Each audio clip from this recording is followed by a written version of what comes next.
Jamani, walimu nao ni binadamu. Walimu nao wanakosea. Walimu nao wana changamoto zao. Na siku zingine walimu wanakwenda shule wakiwa na stress.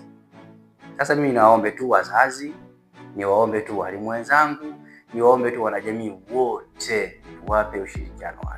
Wanapokosea, ni kweli wanakosea, lakini tukumbuke pia nao kuna kazi wanazozifanya. Japokuwa wanakosea, lakini kuna mengi wanapatia. Nafikiri wanakaa na watoto kwanza asubuhi mpaka jioni. Hawa walimu muda mwingine wanafanya kazi za kidaktari. Kuna mwalimu anahangaika, mwanafunzi apata ajali pale, asiye ameumia mguu, anafanya hivi, mwalimu anahangaika. Kuna walimu wa madarasa chini, sio chekechea hapo, sio mbedi nini, wanapohangaika muda mwingine watoto wa dini, lakini wanajitahidi kuwatunza. Sasa kuna kitu ambacho mara nyingi nikiona mara kadhaa, kwa sababu wanashinda mazingira shule, na nimefundisha shule nyingi sana, na nimeona hii tabia sio shule moja wala sio shule, ni shule nyingi.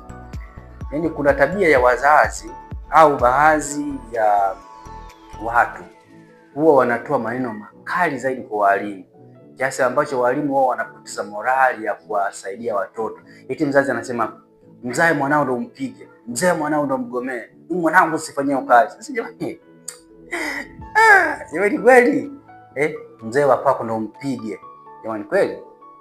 Au sasa kibaza ni mimi kinachonikera, unaongea mbele ya mtoto. Kwa mfano kama sasa hivi kuna hii sera ya elimu inasema kwamba walimu wasiwachape wanafunzi, yani wasitumie zeti sana viboko. Sasa ile wengine wametafsiri vibaya. Wametafsiri kwamba wanafunzi wasipige moja. Hapana. Yani pale kilichosisitizwa ni viwango vya utoaji wa adhabu kulingana na umri wa mtoto au kulingana na kosa lililopewa. Sasa mwingine kwa sababu sema hivyo ndio hataki kabisa mwanao asiguswe.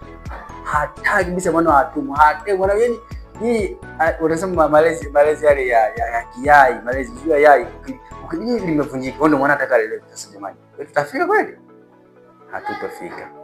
Tuwaheshimu walimu, tuwape ushirikiano, wanapokosea tuwafuate, tuwape ushauri katika namna ambayo ni nzuri, katika namna ambayo haitawakera, katika namna ambayo haitawavunja moyo. Tunawategemea hao walimu wetu. Mimi mwenyewe mwalimu, na leo nimeongea kwa sababu ni mwalimu na naona.